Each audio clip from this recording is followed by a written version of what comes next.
Well, hello, welcome to Silver Strands again. Here we are with Irene Murphy, Marlena Groves, and MJ Clements.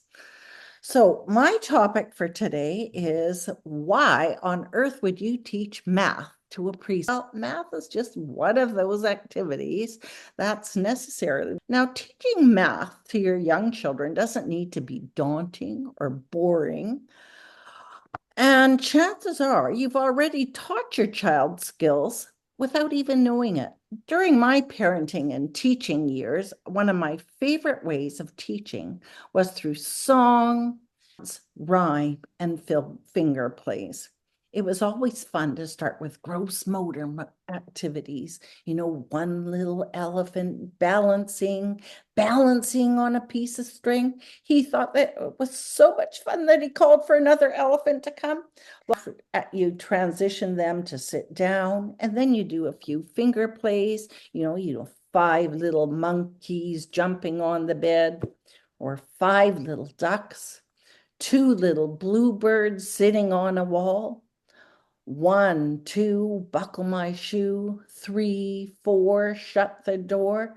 And you're doing all this, and the kids are having fun. You're teaching them math skills, and they're really enjoying you as a parent. You can help them so easy, and that's all little simple math skills. And then as you're setting up your playroom, have intentional play areas in your home to encourage measuring, estimating, stacking, and counting.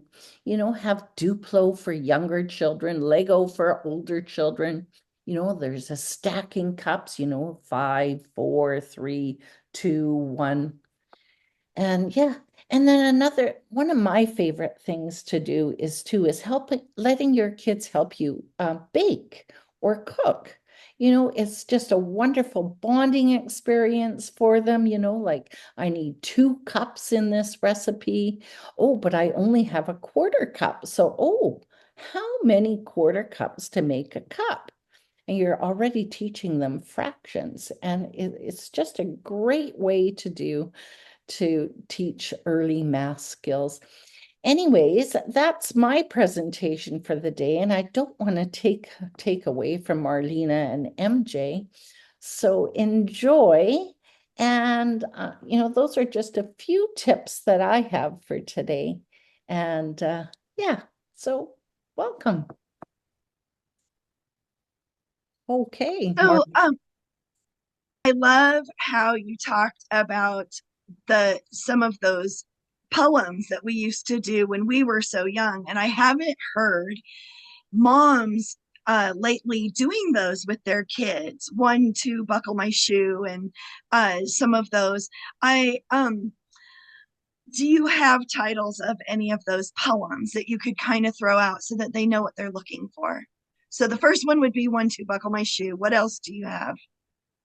um, one little elephant balancing, one potato, two potato, three potato, four, just stuff like that. It's just so much fun, or even like math, early um,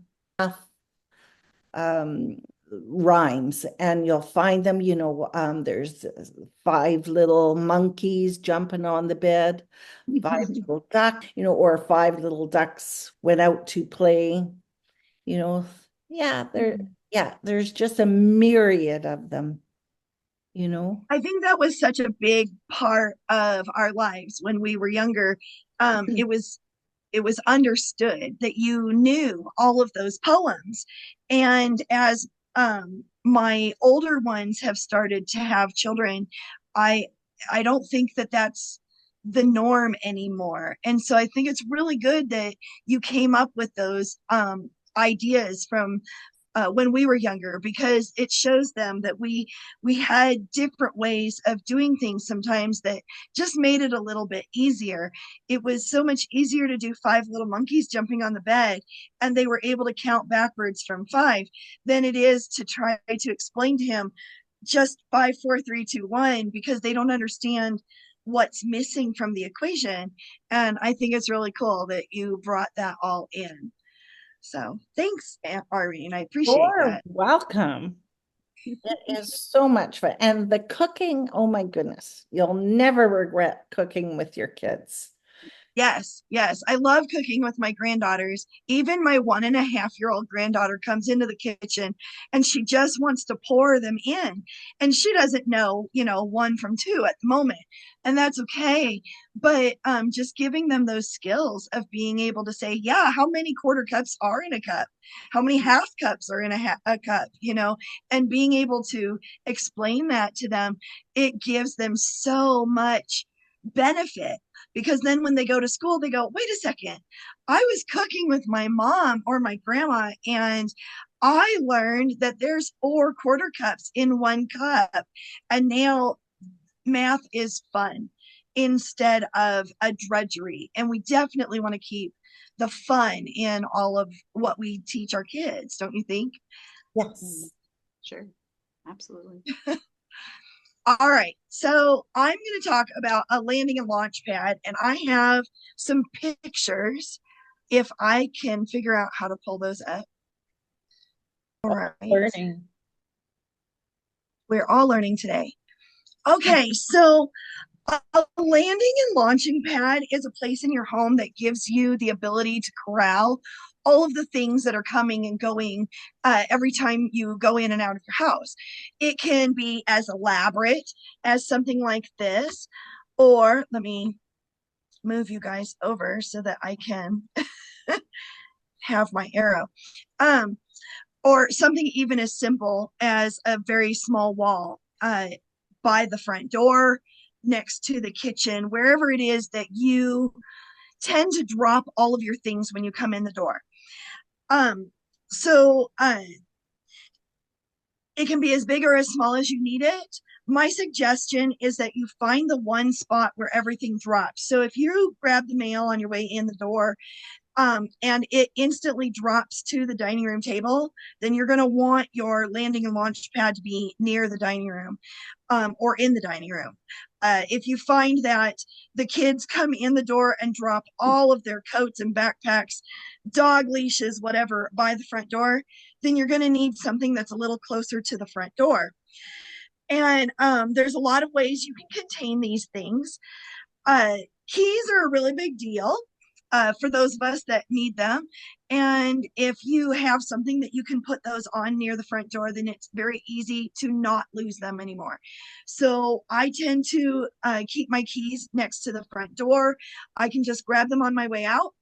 Or my newest habit has been to always just leave them in my purse, and they never go anywhere else. And then that way I don't have to worry about somebody else grabbing them, because I do have people that can do that.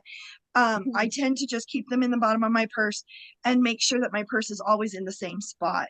And that just makes it a little easier.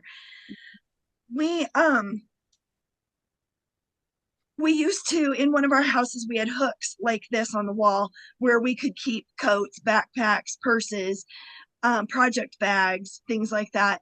And it was really great as long as we had the space for it.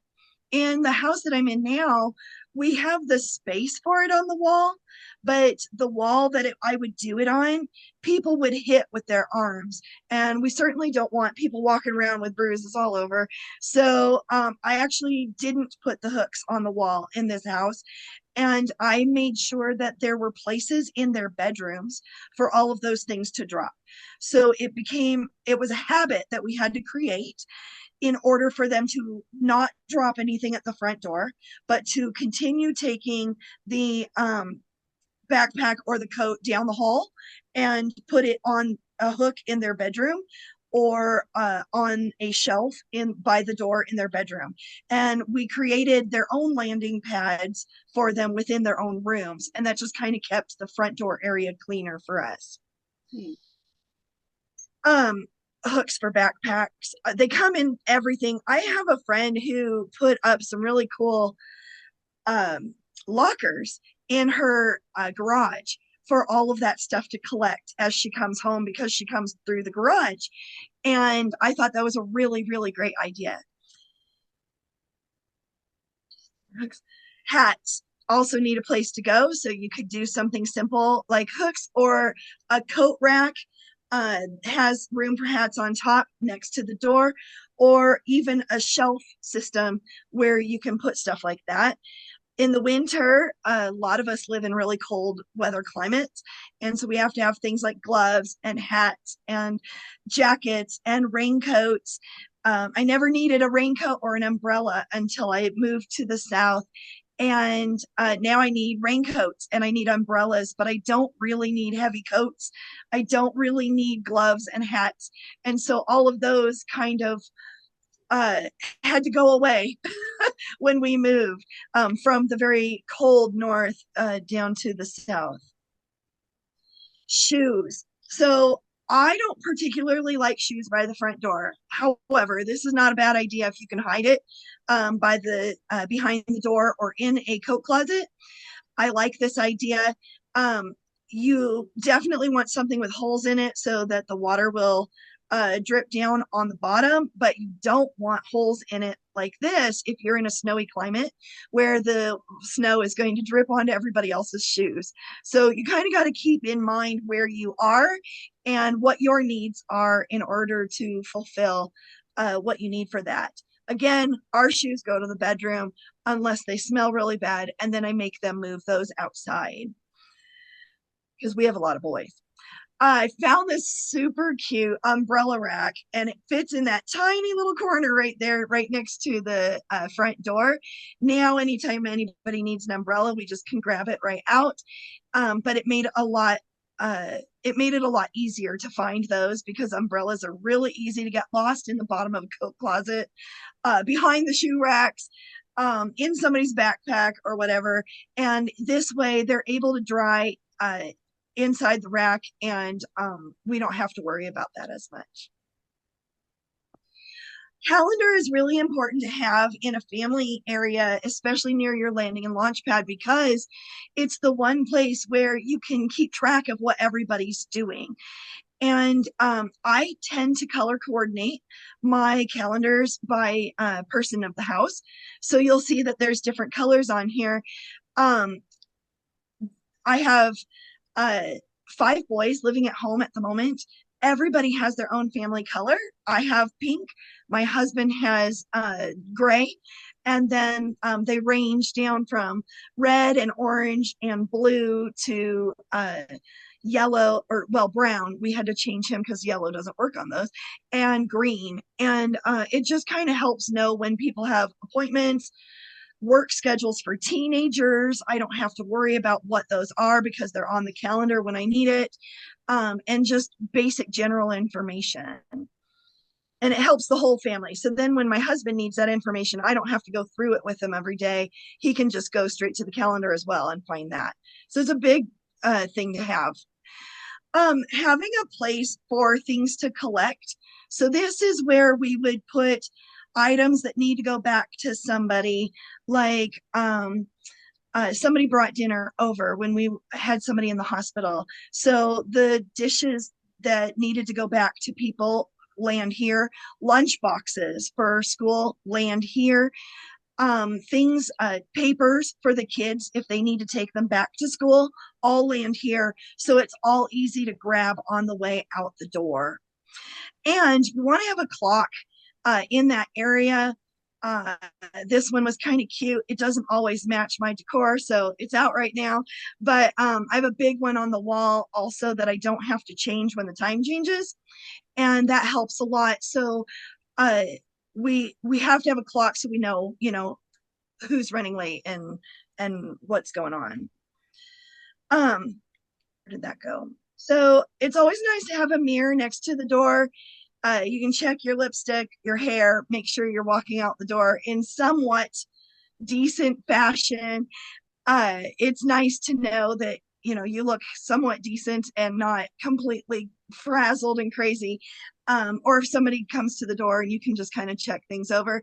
I understand that in this day, that sounds a little bit more me centric, and I get that.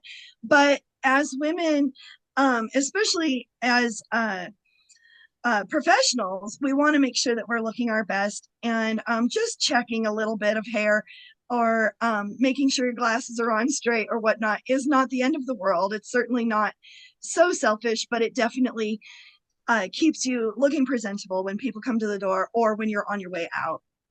So this mirror is very small. It doesn't look, you can't see a whole lot in it, but it's certainly enough to just kind of check things.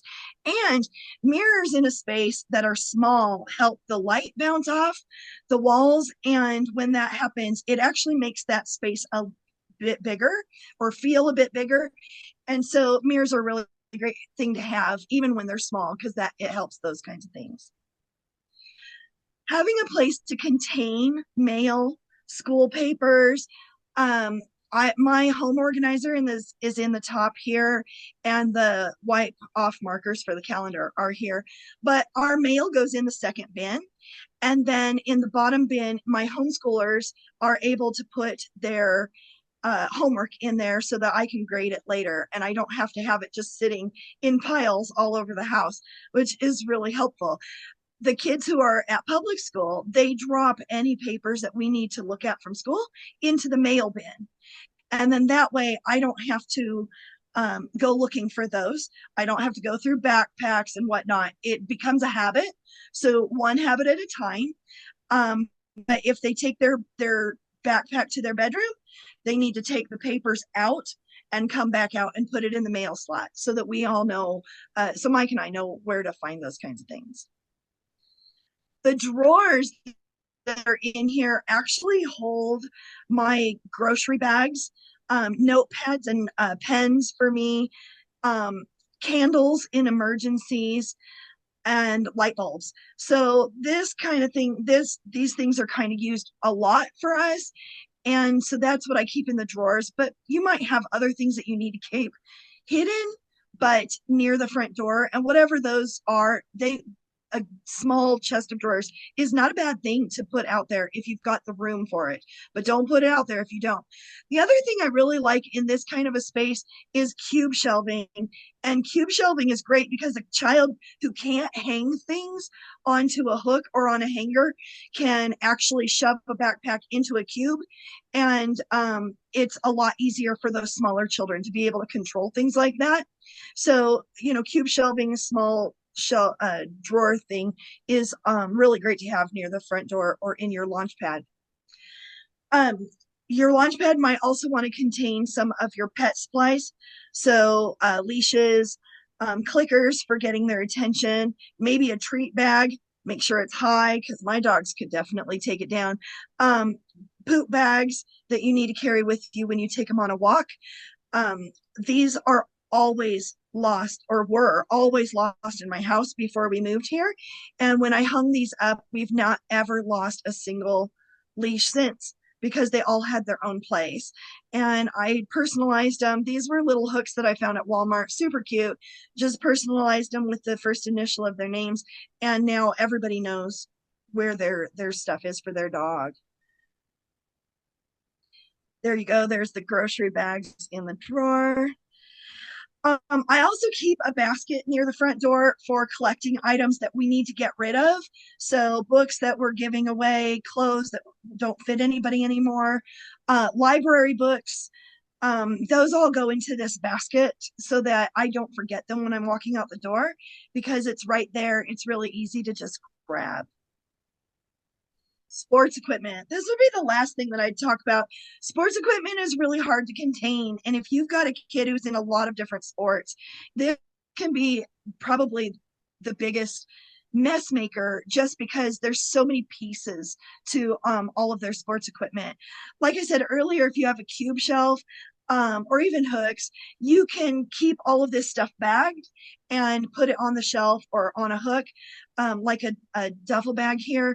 But it's a lot easier to run out to the next sporting event if you've got Tommy is in baseball and Anna is in dance. You've got Right. Wow. Those were really, really good tips. Like, They um, were. yeah, I even liked a lot of the tips that you were sharing as well. I mean, I don't always have children in the midst, but I do have, my grandchildren showing up every now and again. So, even for the little ones, to have those little areas like what you were talking about in different rooms, I thought that was a a really good tip. I'm looking forward to seeing how we're, how many people are going to be um, uh, getting something out of this, because this is It pretty is. full, yeah. Marlena had a lot of excellent tips. There's a lot, a That's lot to sure. absorb. um, I'm going to be short and sweet. I'm just going to read from the Bible, and it is the Sermon on the Mount, which is out of Matthew chapter 5. And I'm just going to read it straight up, but it's my hope to just break it down, and whoever is interested can go over to my Patreon page and they can get a little bit more, some tidbits from what I feel God is saying through the scriptures, as well as being able to receive a scripture every day via email. So we'll see how that goes. So it is chapter 5 of Matthew, and this is out of the English Standard Version. So it's the Sermon on the Mount. Seeing the crowds, he went up on the mountain, and when he sat down, his disciples came to him, the Beatitudes. And he opened his mouth and taught them, saying, Blessed are the poor in spirit, for theirs is the kingdom of heaven. Blessed are those who mourn, for they shall be comforted. Blessed are the meek, for they shall inherit the earth. Blessed are those who hunger and thirst for righteousness, for they shall be satisfied. Blessed are the merciful, for they shall receive mercy. Blessed are the pure in heart, for they shall see God. Blessed are the peacemakers, for they shall be called sons of God. Blessed are those who are persecuted for righteousness' sake, for theirs is the kingdom of heaven. Blessed are you when others revile you and persecute you and utter all kinds of evil against you falsely on my account. Rejoice and be glad, for your reward is great in heaven, for so they persecuted the prophets who were before you. That's where I'm going to stop on that, and I will add more as the month goes on. The rest of that chapter talks about being salt and light, so I will have that included. I'm also recording myself sharing the scriptures, so you can go that route if that's something that you're interested in. But looking at all of this and listening to our first segment of this platform, where we're out to help you receive in every area of your life, and whether it be mindfully or physically in taking care of your home and the things around you, your body and all of that, and spiritually. So I really pray that there was some good fruit that came out of this for you on this first video that we're sharing with you today. The last scripture that goes along with what I was talking about with the Beatitudes has to do with the fruit of the Spirit, of course, which is a fun way to do what Irene was talking about. You can get all the fruit, and you can read this scripture aloud. I hope to have posters for you as well, so that you can be reminded how the word is to be life for you each and every day. So the Galatians 5:22 through 23, it says, but the fruit of the Spirit is love, joy, peace, patience. Oh, it says forbearance, kindness, goodness, faithfulness, gentleness, and self-control. Against such things there is no law. So I think that's a good scripture to kind of end on with all that we have brought forth in this segment today. It was a lot. It was good stuff. So thank you, ladies. That was nice. Yes, it was great. Yeah. Lena, your tips were Yeah. Marlena. I I did. did. Next. So Okay. next. Okay. All right. So did you want to do that right now, or would you like to wait till the next time? I'd rather do something else next time. So if you guys want me to finish, I can just finish up real quick. Okay. Okay. Let's do it. So the only thing with let me see if I can. The only thing with the sports equipment was that if you can keep it contained, then you know where it needs to be and where it needs to go. And once it's washed, you can get it put back in the bag, and it's just ready to grab every time you go out the door, which is fantastic because now you don't have to worry about where all of that stuff is. Sorry, I'm a little shook up because my stuff was thrown off. So anyway, it could be as fancy as you want it to be. It could be as simple as you want it to be. Here's some really pretty examples of how a launch pad could look. I'm not sure why this bar won't go down. I don't No, see it. that's not it. How do we get It that wasn't bar totally off? showing. Oh, okay. Yeah, it's not showing now. Oh, okay. It can be as fancy as you want or as simple as you want. So here's one on this side where it's you know, they've got their family letter and baskets for adults, baskets for kids, things like that, just fun sayings and stuff. This one has a cork board for each person in the family with a hook underneath it. You can have that stuff or not. Mine, this happens to be part of mine, so mine's spread over a couple different walls. And this one has our chore chart, and it's chores are sorted by color.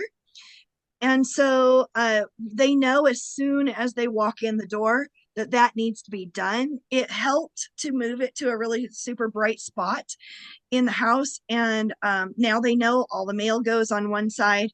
They get to do their chores, and anything that's leaving the house will be prepared in that area. And then the other part of ours is here. I added some scripture, added a clock so we could see it from a little ways away. The calendar is here, house rules, and then our general daily schedules are here. You'll notice I put a mirror up there on top because it kind of bounces the light around again in that side of the hallway, just kind of helps the brightness of the space. And that would be what mine looks like. Obviously, anytime that you make something for your family, it's going to be all about you. And I would suggest that you make sure that it's all about you, that your landing and launching pad is the place where it's the hub of where everything is ready or everything comes home. And so if you're able to get that space organized for your family, it will work well. And so down below, we will have a list for you of the things that might help you figure out what you need in your launch landing pad. There's also a few more ideas in there of where you could put these things elsewhere in the house. If your front door space is really super small, or your back door, where it, whichever door it is that you come in, the garage door for some people as well. So come get my list, and it's free. I'm happy to make those kinds of things for you guys. And thanks for bearing with my connection issues today. So sorry, ladies. But yeah, it's great to share this kind of stuff with you guys. And if you have questions, absolutely leave them below, and I will be paying attention and making sure that I can answer any household organizing questions that you might have. So thanks. Thank you. That Was was awesome. great. Yes. We're Well, I was, like, I need One you. piece at a time. One Yeah. piece at a time. I Don't just need you to overgo come and do here. all of it. Just do Right. one piece at a time.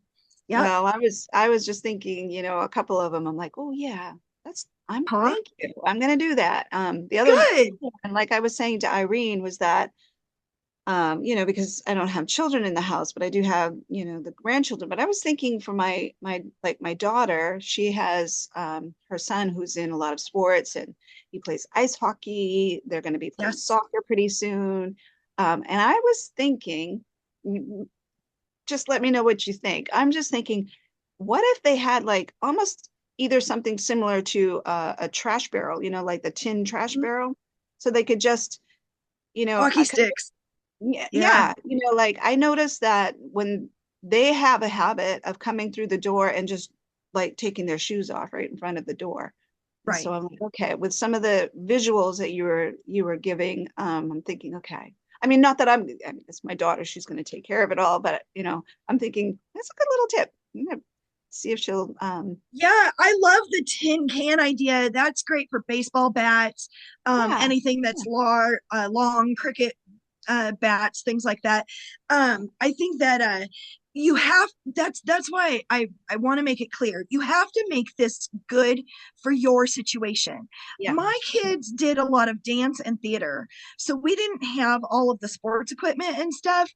But uh, they also did things like cooking, and they liked going to the park, so we would have lunches ready to go to the park every week. We would have cooking classes where some of their stuff had to be stored kind of together, and so it wasn't spread all over the kitchen. And by doing those things, I was able to figure out what really worked for me in my house. So now that I'm older, I have a baking cabinet, and all of my baking supplies are together. Yeah. Instead of going all the way to the pantry to find something, I know I can make 3 batches of cookies with the amount of flour I have sitting there, and so it's about thinking through in your home. You want your house to work for you. The more you're working for your house, the more your house becomes a god. And we don't want that in our lives, especially as Christian women. So we want to make sure that the house is working for us. And when you are able to start in a place like your front door or the door that you come in, when you're able to start with a place like that, it really sets the mood and helps you as you go into the house to make sure that things are continue to stay in order. It also helps when you go out of the house, because now you're not coming back for a second or third trip, losing your credit card, can't find Johnny's paperwork for school, things like that. It's just so important to have that stuff Yeah. available. It's the first thing that you see, and it's the last thing that you see before you leave. So Yes. it's almost, it's part of that spiritual thing as well, like what you were saying, that, we want to have peace in our home. So when you step in and you see chaos, you're not going to get that peace, and here I am saying that because, that's what I struggle with, so We all do. yeah, like, and then as mothers, maybe even grandmothers too, but as mothers, it's like, okay, did I get everything? Okay, you're like, did I grab the kitchen sink? Like, it's like, but when you have that stationary place, like you have, Right. it's all, it sounds like overall, even with Irene sharing what she was sharing, that, we kind of categorize areas of our house, Yes. just for that state of mind that, there's, we enhance the peace of God, basically. We enhance that peace by being good stewards with what we have in the midst. So yeah, thank you. I got some things. Yeah. So I'm gonna like, Thank you so when we much. get off this, I'm gonna go do some things. I'll do before and after. A calendar, a clock, and a hook. That's my first Calendar, 3 clock, and things. hook. Start there. A calendar, a clock, and a hook, or a shelf, somewhere to put stuff. You know what? As you were talking, I didn't even consider talking about this yet, and eventually we'll talk about that another day. But diaper bags too. So as a mom, we're so concerned. I think my brain is on older children, but I kind of forget about the mom with the young babies too. They have a diaper bag for each kid, snacks. Oh yeah. I Yeah. just put a thing of pencils on mine today. I was like, oh, I need a jar of pencils, because my 7-year-old granddaughter and my 4-year-old grandson, every time they come to my house, they always need a pencil. Always need a pencil. And so I thought, what a smart thing to stick out. Now I don't have to go searching for one more thing when they come over, right? But as a mom with babies, to have those diaper bags ready to go at the door, you can just grab and go. You don't have to think every time that you fill it up, And so just having all of those kinds of things ready to go to is a big deal. Yeah, That's that's a good sure. idea. That's Yeah. for Yeah, I was gonna say something, but now it slipped my I'm so mind. sorry. Stuck on the pencil thing because Sorry for it. my book has to do with, I brought a pencil, so I'm like, Aw. oh, well, that's so cool that she said that. Yeah, that is cool. I need amazing pencils then, so I can stick them in Yeah. my front door. Oh, there we go. Okay, I'll work on that. Definitely. It was so good to share with you guys today. Thank Yeah. you so much. Well, thank you. Yeah. Thank you, MJ and Marlena. I'm going to sign off today because I think we've been on for a long time. Thank you for coming to Silver Strands. Yes.